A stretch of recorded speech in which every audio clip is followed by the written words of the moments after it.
When you see Kim Jong Un on television, nuclear tests, missile launches, military parades, soldiers goose-stepping in perfect formation, the natural assumption is that you are watching a desperate man performing for a domestic audience. A dictator holding power through fear, rattling weapons he would never dare use, begging for attention from a world that has already decided to ignore him.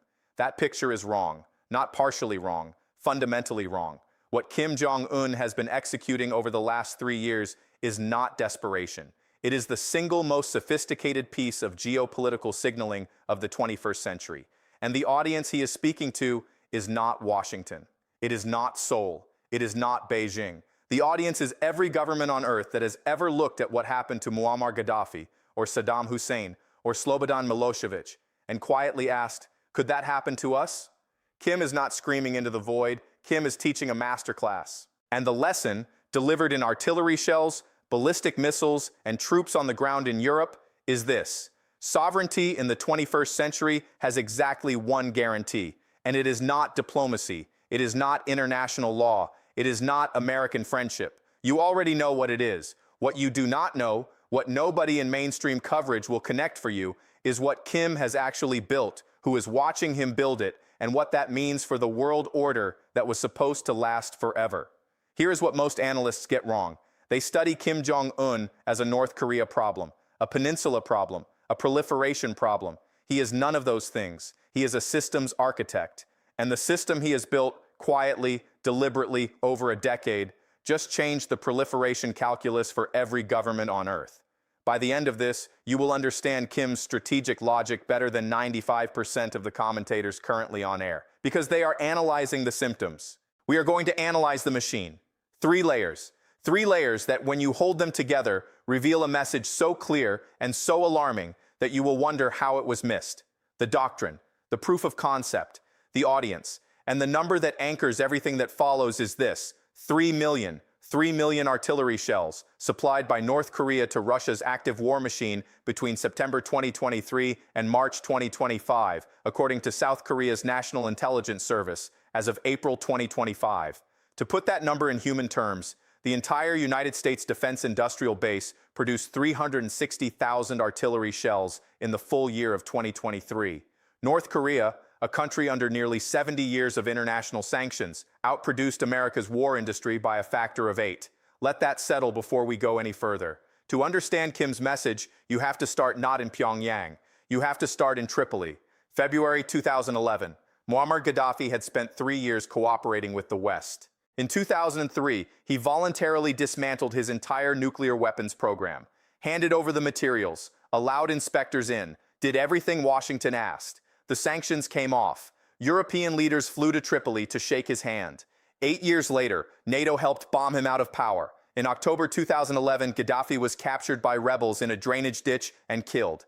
Kim Jong Un watched that. Every North Korean official watched that. And they drew a conclusion that, in retrospect, is completely rational. Now here is where the picture gets complicated, because what Kim took from Libya was not simply a lesson about nuclear weapons. It was a lesson about something far more fundamental. And that second lesson is the one that intelligence agencies in 3 countries have flagged as the more dangerous of the two.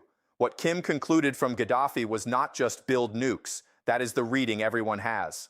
The reading almost no one has, the one that explains every decision Kim has made since 2017, is the second lesson. And it is the one that should concern you directly. The first lesson from Gaddafi is the obvious one: do not disarm. The second lesson, the one that shapes everything Kim has done since, is this: disarmament was not what got Gaddafi killed. Trust was. Gaddafi trusted that the rules-based international order would protect a compliant state, that the West's word meant something, that integration into the international system was its own form of security. Kim watched that trust be honored with airstrikes, and he made a calculation that is now called, by strategic analysts, the Gaddafi effect, the documented shift in nuclear-armed and nuclear-capable states' behavior that occurred directly after Libya 2011, in which governments concluded that engagement with the West is not a path to security, it is a managed path to vulnerability. Kim Dong-yub, a former South Korean military intelligence analyst who has studied North Korean nuclear doctrine for over 2 decades, described the calculus precisely. For North Korea's leadership, Gaddafi is not a cautionary tale about dictatorship. He is a cautionary tale about what happens when you trust Washington. That is not a fringe reading. That is the consensus of every serious analyst who has worked the North Korea file from the inside. Apply the same logic to Iraq. 2003, Saddam Hussein's government insisted it had no weapons of mass destruction. The inspectors found nothing. The invasion happened anyway. The regime fell. Saddam was hanged. The pattern is not subtle. Disarm, fall, arm, survive. North Korea's first confirmed nuclear test was October 2006. Since that test, Kim Jong Un died of natural causes. Kim Jong Un inherited power without a single external military challenge. North Korea has maintained sovereignty for 79 consecutive years. Through sanctions, through diplomatic isolation, through 4 American administrations ranging from engagement to maximum pressure. Pakistan has nuclear weapons. India has nuclear weapons. Israel has nuclear weapons. None of them has faced a regime change military operation. The doctrine Kim operates under has an official name inside Pyongyang, Byungjin, the parallel development of nuclear capability and economic construction. But underneath Byungjin is a second framework that Kim has never stated publicly, but has demonstrated with extraordinary consistency: full-spectrum deterrence. The idea that the threat of nuclear response must be credible at every level, tactical, theater, and strategic, so that no adversary can calculate any military option as acceptable. The United States maintained a near-identical doctrine against the Soviet Union for 40 years. It worked. Neither side fired. The doctrine required no shared values, no mutual trust, no diplomatic relationship. It required only that both sides believed the cost of escalation was unacceptable. Kim looked at that history, and he built accordingly. But what Kim did next, between 2022 and 2025, is what nobody predicted. And it is the part that turns this from a North Korea story into a story about the entire world. In September 2023, Kim Jong Un boarded an armored private train and crossed into Russia for the first time in his life. He met Vladimir Putin at the Vostochny Cosmodrome, Russia's newest space launch facility, deliberately chosen for what it signals. Photographs of the meeting were released immediately by both governments. What was not immediately released, but has since been confirmed by South Korea's National Intelligence Service, the U.S. State Department, and multiple NATO intelligence assessments, was the full scope of what was agreed in that room. North Korea would supply Russia with artillery shells, ballistic missiles, and military equipment at industrial scale. Russia, in return, would provide North Korea with advanced satellite reconnaissance technology, nuclear submarine propulsion knowledge, and modern anti-aircraft missile systems. Read that exchange again. Because it is not an arms deal. It is a technology transfer treaty dressed as one. North Korea trades consumable military goods, artillery shells, which Russia is burning through at extraordinary rates, in exchange for strategic capabilities that Russia has spent decades developing and that North Korea could not build independently within a decade. By March 2025, South Korea's NIS had confirmed the 3 million artillery shell figure. Then, in October and November 2024, U.S. and South Korean intelligence confirmed something that stopped analysts mid-sentence. Approximately 12,000 North Korean soldiers had been deployed to Russia's Kursk region, not as advisors, not as observers, as combat troops, trained, equipped, wearing Russian uniforms, fighting in an active European war. North Korean soldiers in Europe, fighting. This is not the behavior of a country under siege. This is the behavior of a country that has broken out of strategic isolation and is actively projecting power on a different continent. And here is where this stops being an abstraction. Because what North Korea received in this exchange, beyond the satellite technology, is something the American defense community has been deliberately slow to say plainly. North Korea successfully launched its Malagyong-1 reconnaissance satellite into orbit in November 2023. For the first time in its history, North Korea has real-time military intelligence capability.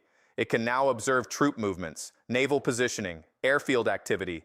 This directly changes the equation for the 28,500 American soldiers stationed in South Korea. Those troops, and the populations around them, are no longer invisible to North Korean targeting systems. For families living in Seoul, a city of 10 million people within conventional artillery range of the demilitarized zone, the strategic environment changed in November 2023 in ways that most media has been carefully slow to explain. For the American defense establishment, a more uncomfortable problem sits on the table. the United States has maintained what analysts call escalation dominance, the ability to out-escalate any adversary at every rung of the conflict ladder. Against North Korea in 2018, that dominance was visible, credible, and almost certainly functional as a deterrent. Against North Korea in 2025, after a working satellite program, verified battlefield experience in Europe, advanced Russian missile technology, and a mutual defense treaty with a permanent UN Security Council member, the calculation is materially different. The Bulletin of Atomic Scientists, in their January 2025 annual assessment, estimated North Korea's nuclear arsenal at between 40 and 50 warheads, with a production capacity to add 5 to 7 per year on current trajectories. By 2030, on that trajectory, North Korea will have nuclear warhead numbers comparable to the declared arsenals of Britain or France. There is a two-track structure to how this lands. For America, Japan, and South Korea, North Korea's ascent is a cost, a growing deterrence problem, a more complex strategic environment, an arms dynamic across the Pacific that consumes resources and generates no good options. For a second group of countries, and this is the layer that keeps proliferation analysts awake, North Korea's trajectory reads as something entirely different. It reads as a map, a demonstrated, observable, real-time path from maximum international pressure, maximum sanctions, maximum isolation, to satellite program, battlefield experience, great power alliance, and a seat at the table that nobody can take away. The governments in that second group have names, and more of them than you would expect are currently doing the math. Here is the part that nobody on television will say plainly. And the reason they will not say it is exactly the reason you need to hear it, because Kim's real audience was never in Washington. And the message he sent them, the third message, is the one that changes the shape of the next decade. Kim is not just demonstrating that North Korea survived. Kim is demonstrating that resistance works, that the rules-based international order, the American-led architecture of sanctions, isolation, diplomatic pressure, and where necessary, regime removal, is not a law of nature. It is a structure maintained by power. And power has a threshold. Cross that threshold. With nuclear weapons, with ballistic missiles, with 3 million artillery shells delivered to a great power at war, with 12,000 troops on a European battlefield, and you stop being isolated. You become indispensable. The governments watching this are not hypothetical. Iran's then Foreign Minister Hossein Amir-Abdollahian visited Pyongyang in January 2024. The public statement was vague. The intelligence assessment from multiple Western agencies was specific. The core conversation centered on solid-fuel ballistic missile technology, an area where North Korea has achieved mastery and Iran has been lagging. Venezuela's Nicolas Maduro has specifically praised North Korea's model of dignified resistance in official speeches since 2023. Cuba's government newspaper Grandma published a 2024 editorial explicitly describing North Korea's deterrence posture as the only rational response to American imperialism. These are not fringe commentators. These are official state communications from governments representing over 300 million people.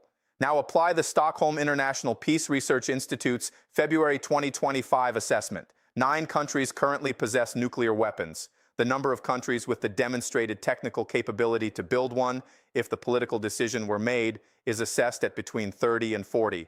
Probability, if the Kim model is widely perceived as successful through 2027, the likelihood that at least 3 additional states begin serious covert nuclear weapons programs, not civilian nuclear energy programs as cover, but actual weapons programs, is assessed by Rand Corporation analysts at 45 to 55%.